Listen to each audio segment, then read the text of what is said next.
In our trader rundown, Joe Cusick of the Cusick Group joins us now to set us up for the trading day and beyond. And great to have you here, Joe. Thank you, Angie. So what do you think about the market action? I think volatility is back, and I think it's going to be back for a while. And that is post whatever is going to happen next week with the Fed. So this is great for trading. It's a little bit frustrating sometimes for investors, but I think if you just take a tempered look at this, and you're going to see that there's going to be some opportunity here. Do you have any feeling as to whether we are headed for a big breakout or breakdown here? Or just a lot of busy trading? I think it's going to be a lot of chop, but here's the thing. I think at this juncture, it looks like the downside, and it would be healthy, even a little bit of a further pullback on the downside. There is a lot of institutional players, which drives the market, that are waiting for that pullback to get into this market. I know that I am not positioning clients right now unless it's very strategic as far as adding significantly to any positions that we have in our current portfolio. So sometimes I don't think you have to sit on your hands. Yeah. It just happens. Yeah. Let's talk about your stocks. And this first one is a biotech company, I guess you would call it, or pharmaceutical, but a huge development on a treatment for when fluids build up with pressure behind the eyeball. Correct. So what's going on with, is it ARRI? ARRI, exactly. ARRI Pharmaceuticals, huge volume spike on the options side that I've seen this week. After that phase 3 development, very positive. The stock ran $11 on Thursday. Big move. Basically a 50% move. You've seen primarily what happened on the option side. You saw September options, the out-of-the-money puts, they traded. Looks like they were selling, trying to get out of whatever they had on as a hedge.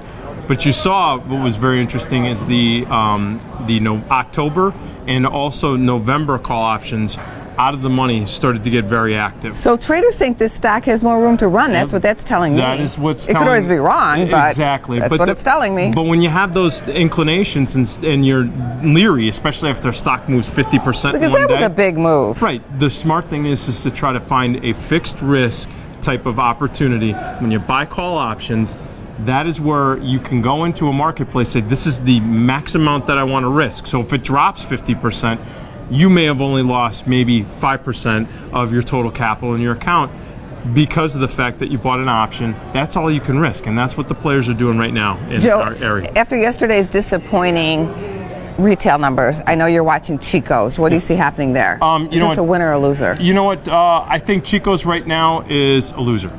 And the reason why is because I think there's been a lot of anticipation with back to school, now getting into that holiday season. You're going to start hearing that buzz.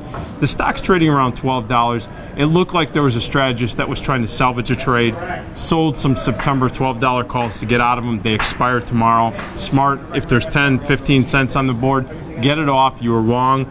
You live to fight another day. And I think right now, retail, there is some risk there.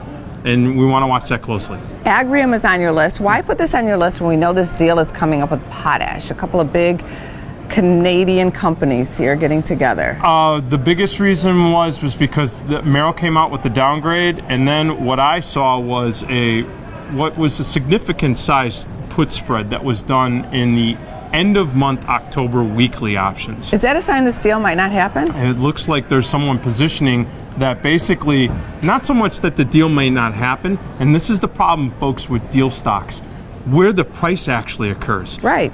It may not actually occur at that price. The strikes that I saw were the $90 and $85 puts were trading. It looks like it was a put spread. It was about 500 times. These deal stocks also make me nervous because arbitrageurs like to come in, and these are guys you really don't want to mess with. They're trying to make money on these deals. I'm going to do a public service announcement because... Okay, PSA on the way. 15 years ago on this floor, I was trading in a deal stock here on the floor. It blew out basically the whole entire pit. Deal stocks are not to be messed with unless you have a very specific idea of what you want to do, you know these companies, or you are already in it, and you're going to basically take advantage of that opportunity because you're already in it. That's fine. But trying to go in and arbitrage this and try to find that opportunity where there's some extra edge, be very careful. And also, information is power. So if you're holding this stock, you know what you've just learned. Thanks for coming on the show. Thank you, Angie.